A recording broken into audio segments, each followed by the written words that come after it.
Death Trick, Donald Strachey Mysteries, Book 1. Author, Richard Stevenson. Publisher, MLR Press. Narrator, Eric L. Aust. Chapter 16. Another 1,000? Blunt said. Well, I suppose. You know your business, Mr. Strachey. Of course, I will be needing an itemized statement of expenses at some future point in time. For tax purposes. You understand? We were seated in our customary places in the Blunt salon, the missus sucking daintily on her long white weed. A Blunt pair eyeing me gravely across his early American checkbook. I thought about asking for $25,000, but concluded that would be pushing it. He forked over the grand, and I snatched it up. May I ask you, he said, where you'll be flying to tomorrow, Mr. Strachey? I said, Caracas? His eyebrows went up. Hers did not. She said, we're being taken for a ride. I beg your pardon. Stuart, he's playing us for a fool, and you're not stopping him. I said, I have the address where your son is staying. I received it from a contact in Los Angeles an hour and 20 minutes ago. I'll be with Billy tomorrow night. Billy's not in Argentina, she snapped. What do you take us for? I said Venezuela. Caracas is in Venezuela. Blunt said, Mr. Strachey, really? How on earth could Billy have... Who is Eddie? I said. She gave Blunt an I told you so look. He sighed, not so much at my question, I guessed as at her look. Mr. Strachey, Jane Blunt said, have you ever heard it said that gentlemen do not read other gentlemen's mail?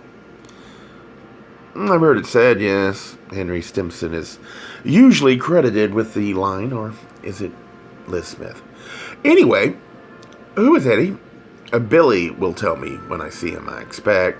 So why don't you save me a small expenditure of energy and yourself, the financial expense of my remaining an additional 10 minutes in Caracas, okay? Why must you know about Eddie, Mr. Strachey? Blunt said. It is, I'm sorry to say, a private family matter. Because Eddie is a part of the puzzle. I'll know which part when I know who or what he is. The safety of 3 or more people could depend on my knowing. Jane Blunt shot smoke in the air. Her husband shifted in his chair and made an impatient face. Eddie is a separate matter, Mr. Strachey.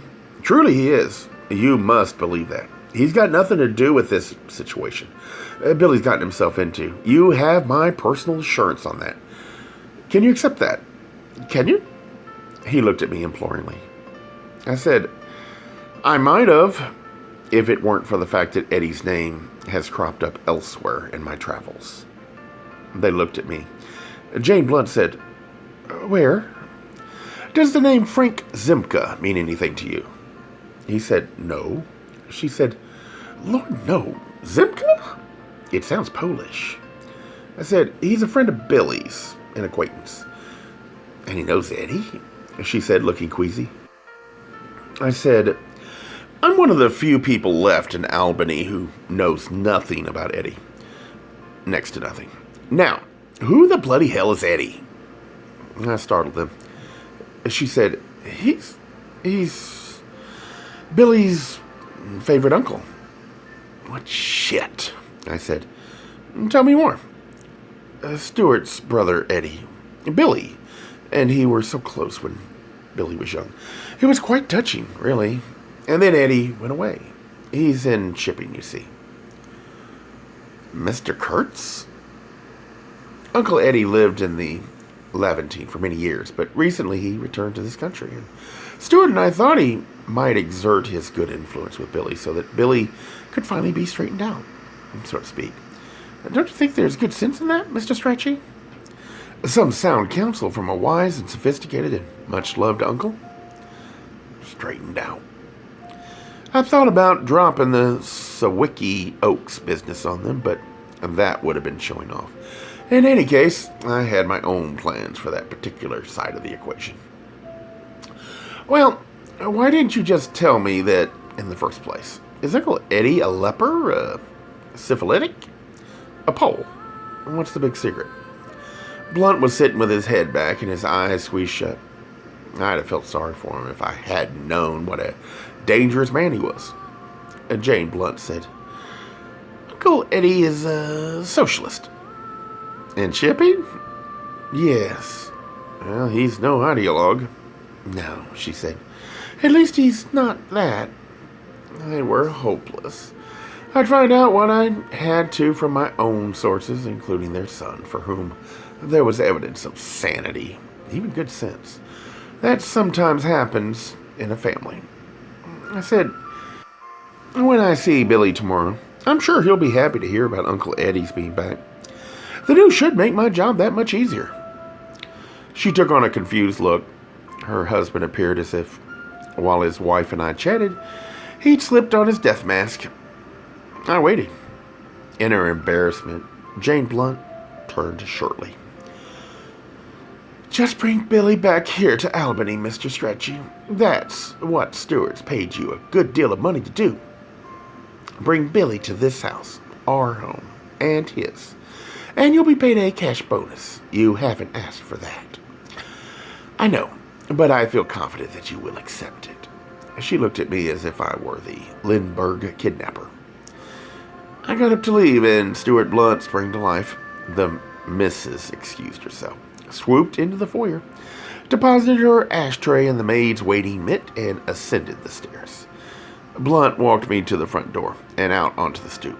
He closed the door behind us. He breathed deeply and said, Eddie is an old school friend of Billy's from the Elwell school. They were quite close. I guessed what that meant. The boys have been out of touch for a number of years. And now, Eddie is back in the area, and Jane and I thought Billy might be more eager to come back to us if he knew we would reunite him with Eddie. Call it blackmail if you like, Mr. Strachey, but remember that we're doing it for our only son, whom we love very much. Is it all right now? Have I reassured you? You have, I said. I'd like to meet Eddie. Could you arrange it? He might be able to clear some things up for me in connection with the killing. He put his arm on my shoulder and spoke in a fatherly way.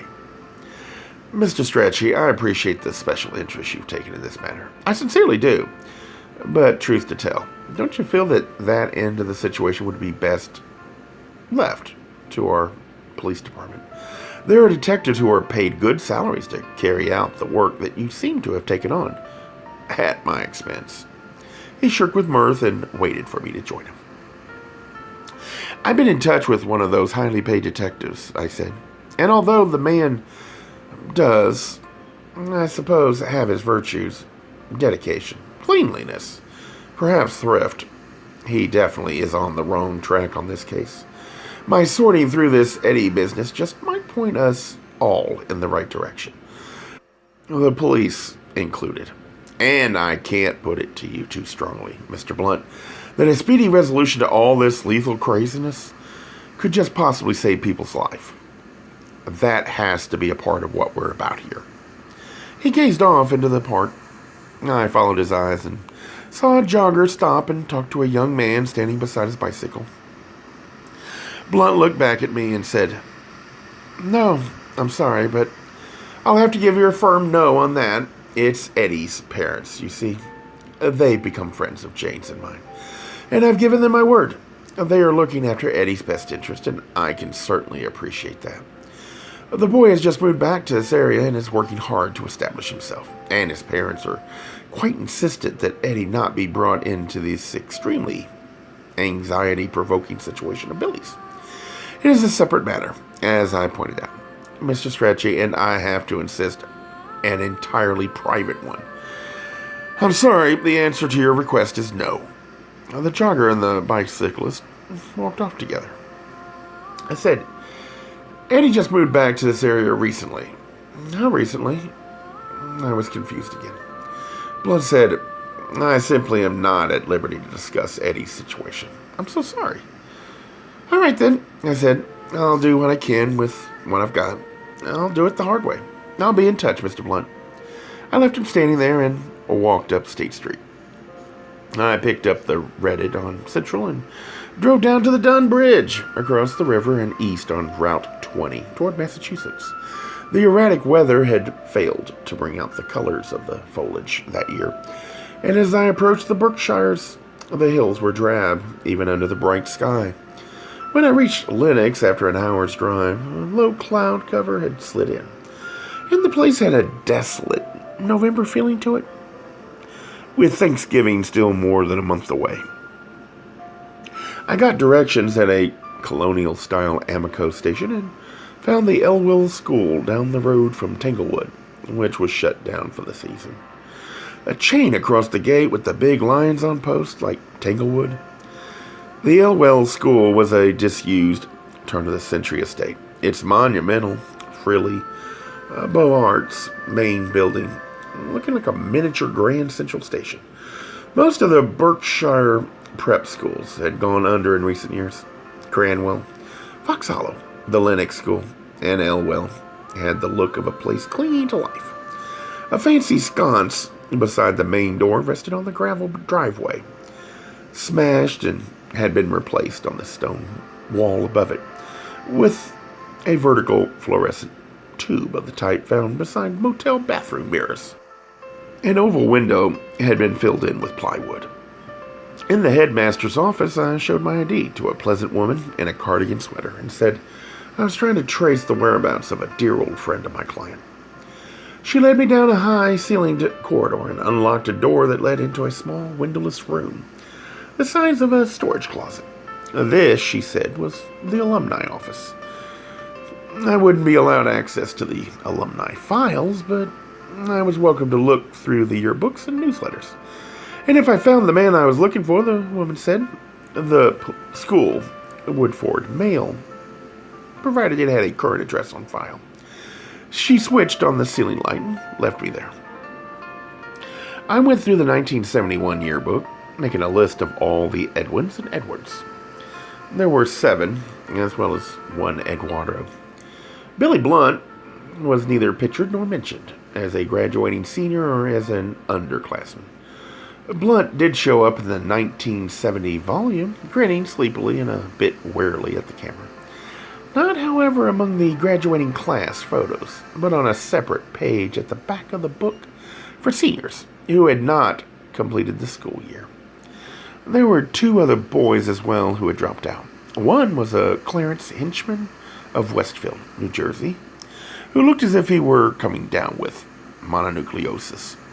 The other non-graduating senior was Edwin Storrs of Loudonville, New York. There was a hurt, frightened look in his eyes, and his blandly handsome teenage male model's face was that of a relatively fresh and unsullied Frank Zimka. Gay Mysteries audiobooks. I think it is easy to hate a label, but a face humanizes the word.